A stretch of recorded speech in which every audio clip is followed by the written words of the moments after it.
بسم اللہ الرحمن الرحیم، السلام علیکم ورحمۃ اللہ وبرکاتہ، صلی اللہ تعالی علی محمد صلی اللہ علیہ وسلم۔ آج کی اس ویڈیو کے اندر سورۃ البقرہ کا پارٹ نمبر 17 سٹارٹ کریں گے، پارٹ نمبر 17 سٹارٹ کریں گے، لفظ بلفظ سیکھیں گے اور اس میں الف کو نہیں پڑھیں گے۔ آج کے اس لیسن کے اندر آپ کو میں بتا دوں، ایک پہلا جو الف ہے اس کو بھی چھوڑ دیں گے، لام کو بھی چھوڑ دیں گے، آگے جو الف آ رہا ہے اس الف کو بھی چھوڑ دیں گے۔ یہ تینوں حرفوں کو چھوڑ کے اس آیت کو جو ہے وہ پڑھیں گے۔ اب آپ کو میں بتاتا ہوں، آپ نے توجہ سے سیکھنا ہے۔ اگر آپ نے یہ الف پڑھا اور اسلام کو بھی پڑھا اور تیسرا الف بھی پڑھا تو سمجھیں کہ آپ غلط طریقے سے پڑھ رہے ہیں۔ توجہ سے آپ نے سننا ہے، مکمل ویڈیو دیکھیں گے تو آپ کو پتہ چلے گا۔ یہاں سے سٹارٹ کرتے ہیں۔ کیفا، کاف یا زبر کئی، فا زبر فا، کیفا۔ یہ کاف جو ہے وہ باریک ہے، اس کو پر پڑھنے کی ضرورت نہیں ہے، اس کا مخرج ہے زبان کی جڑ اوپر والے تعلق کے سخت حصے سے لگے تو کاف پڑھا جاتا ہے۔ کیفا، یا لین ہے، اس یا کو لمبا کرنے کی ضرورت نہیں ہے، لونگ کرنے کی ضرورت نہیں ہے۔ کیفا، فا کا مخرج ہے اوپر والے دانتوں کا کنارہ نیچے والے ہونٹ کی تری والی جگہ پہ لگے تو فا پڑھا جاتا ہے۔ بعضوں کا ہونٹ گول کر کے پڑھتے ہیں فا، فا، یہ غلط ہے۔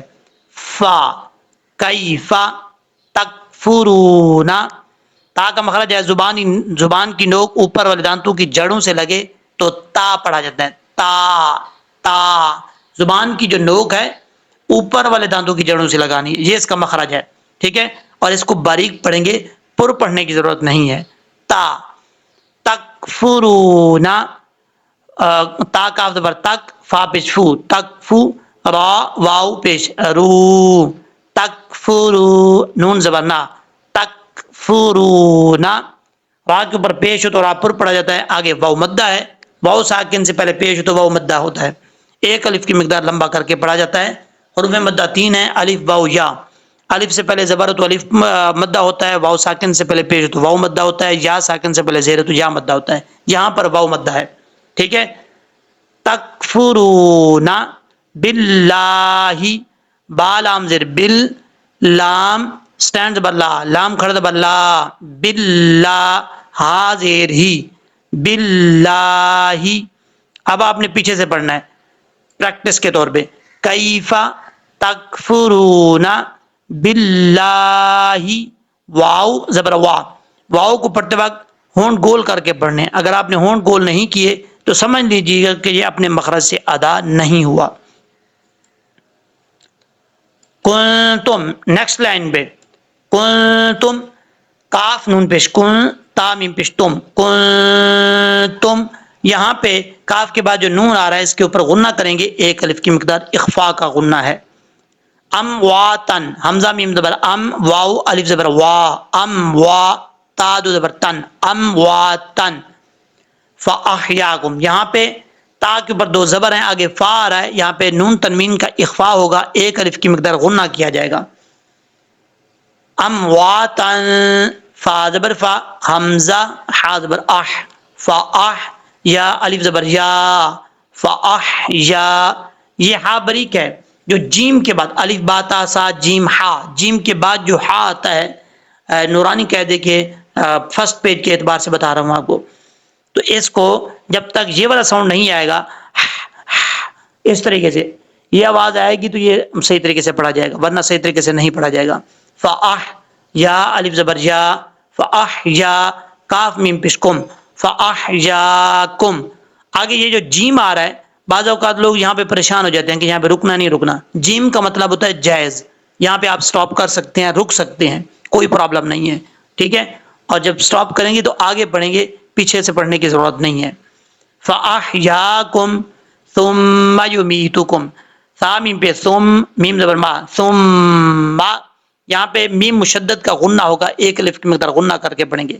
سا جو ہے اس کا مخرج ہے زبان کا سرا اوپر والے دانتوں کے اندرونی کنارے سے لگے تو سا پڑھا جاتا ہے، بغیر سیٹی کے پڑھیں گے، اس کو سیٹی کے ساتھ پڑھنے کی ضرورت نہیں ہے۔ سا ثم، یا پیش یو، میم یا زیر می، یومی، تا پیش تو، یومی تو، کاف میم پیش کم، یومی تو کم۔ میم کے بعد جو یا ہے یہ یا مدہ ہے، ایک الف کی مقدار اس کو لمبا کر کے پڑھیں گے، یومی تو کم۔ اس کے بعد پھر جو ہے وہ ثم، جو پہلے ہم پڑھ چکے ہیں، یہاں پر بھی ویسے ہی میم کے اوپر شد غنہ کیا جائے گا، ایک الف کی مقدار. ثم یحییکم، یہاں پر یا کا مخرج اصل میں ہوتا ہے زبان کا درمیان اوپر والے تعلق کے درمیانے حصے سے لگے تو یا پڑھا جاتا ہے. میں صفات کی طرف نہیں جا رہا، میں آپ کو صرف مخرج بتا رہا ہوں، زیادہ زور دے کے نہیں پڑھنا آپ نے، نارمل طریقے سے. یحییکم، یا کے بعد جو ہا ہے یہ بریک ہے، بعضوں کا لوگ پڑھتے ہیں یحییکم، یہ غلط ہے، بہت بڑی مسٹیک کر جاتے ہیں، یہ مسٹیک ایسی نہیں کرنی چاہیے. ٹھیک ہے، معنی چینج ہو جاتا ہے، ٹرانسلیشن چینج ہو جاتی ہے، جس کی وجہ سے گناہ ہوتا ہے. یحییکم، یا زیر یا مدہ ہے، ایک الف کی مقدار لمبا کر کے پڑھیں گے. کاف میم پیش کم، یحییکم ثم، اس لفظ کے بارے میں آپ کو پہلے دو دفعہ بتا چکا ہوں، غنہ کریں گے ایک الف کی مقدار. ثم الیہ، حمزہ زیر ای، لام یا زبر لی، الی، ہا زیر ہی، الیہ. اب اس کو الیہ نہیں پڑھنا، الیہ، تا را پیش تر، جیم زبر جا، ترجا. اب یہاں پر را جو ہے، را کے اوپر جزم ہے، جس حرف کے اوپر جزم ہو وہ حرف کیا ہوتا ہے؟ ساکن ہوتا ہے. اب را کے اوپر جزم ہے، ایک بات کا خیال رکھیے گا، جزم جو ہے، جزم اور پیش میں فرق یہ ہے، اکثر لوگ سمجھتے ہیں کہ پیش اور جزم ایک جیسا ہوتا ہے، کنفیوژن ہو جاتی ہے، ان کو پریشان ہو جاتے ہیں، ایسا نہیں سمجھنا. دیکھیں آپ کو میں سمجھا رہا ہوں، یہ جو جزم ہے، جزم کی پہچان یہ ہے کہ یہ انگلش میں جیسے سی ہوتا ہے ویسے ہی بنی ہوتی ہے، یہ جو را کے اوپر ہے، اور اس کے آگے سے جو ہے بالکل گول سرکل نہیں ہوتا، آگے سے جو ہے وہ اس کو سپیس ہوتا ہے، گیپ ہوتا ہے. ٹھیک ہے، اب پیش جو ہوتا ہے، پیش بالکل زیرو کی طرح اوپر بنا ہوتا ہے سرکل، پھر نیچے کی طرف جو ہے وہ اینگل بڑھا دیا جاتا ہے. یہ پیش ہوتا ہے جو تا کے اوپر ہے، یہ پیش ہے جو را کے اوپر ہے، یہ کیا ہے؟ جزم ہے. اس کی پہچان آپ خود دیکھ لیں، نیکسٹ ٹائم اس کی مسٹیک نہیں کرنی آپ نے. جیم زبر جا، ترجا، عین واو پیش عو، ترجعو، نون زبر نا، ترجعون. عین کو پڑھتے ہوئے آپ نے اپنے مخرج سے ادا کرنا، اس کے عین کے مخرج سے ادا کرنا ہے، حمزہ کی آواز نہیں آنی چاہیے، آرا اس طریقے سے. ٹھیک ہے، کیونکہ یہ حلق کے درمیان سے ادا ہوتا ہے. عین واو پیش عو، اس طریقے سے. واو مدہ ہے، ایک الف کی مقدار اس کو لمبا کر کے پڑھیں گے. نون کے اوپر زبر ہے، یہاں پر جو ہے وقف جب کریں گے تو نون ساکن ہو جائے گا. جب عارضی طور پہ نون ساکن ہوگا تو یہاں پہ مد عارض وقفی بھی ہوگی، اڑھائی الف کے برابر آپ اس کو لمبا کر سکتے ہیں، اور اگر نہیں کرتے ایک الف کی مقدار لمبا کر کے بھی اسٹاپ کر دیتے ہیں تب بھی کوئی پرابلم نہیں ہے، کسی قسم کی ٹینشن والی بات نہیں ہے، آپ کر سکتے ہیں.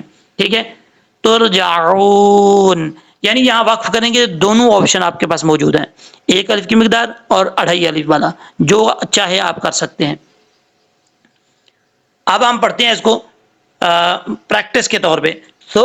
کیف تکفرون باللہ وکنتم امواتا فاحیاکم ثم یمیتکم ثم یحییکم ثم الیہ ترجعون. اب اس کو الیہ نہیں پڑھنا، الیہ. ٹھیک ہے، را پر پڑھ جائے، را ساکن سے پہلے پیش ہے اس لیے را کو پر پڑھیں گے. اب ہم اس کو پڑھتے ہیں لہجے میں، تاکہ آپ کو لہجے میں پڑھنے کا طریقہ ہے. اعوذ باللہ من الشیطان الرجیم، بسم اللہ الرحمن الرحیم. کیف تکفرون باللہ وکنتم امواتا فاحیاکم ثم یمیتکم ثم یحییکم ثم الیہ ترجعون. صدق اللہ العظیم.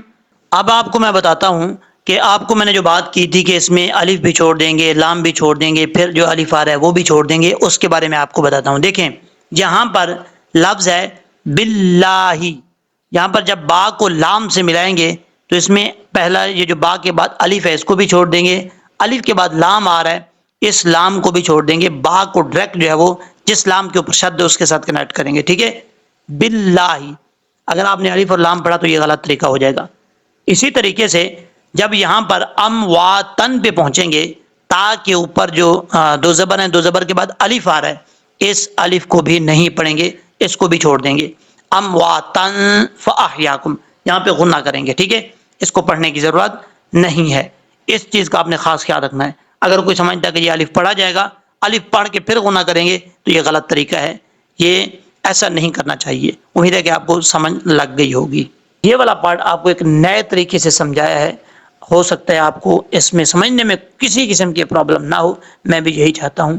جیسے آپ فائدہ اٹھا رہے ہیں، آپ لوگوں سے گزارش ہے آپ اپنے دوستوں میں، فیملی ممبرز میں، رشتہ داروں میں، جہاں جہاں تک آپ جاننے والے ہیں ان میں شیئر کریں، تاکہ وہ لوگ بھی اس سے فائدہ اٹھا سکیں اس ویڈیو کو دیکھ کر۔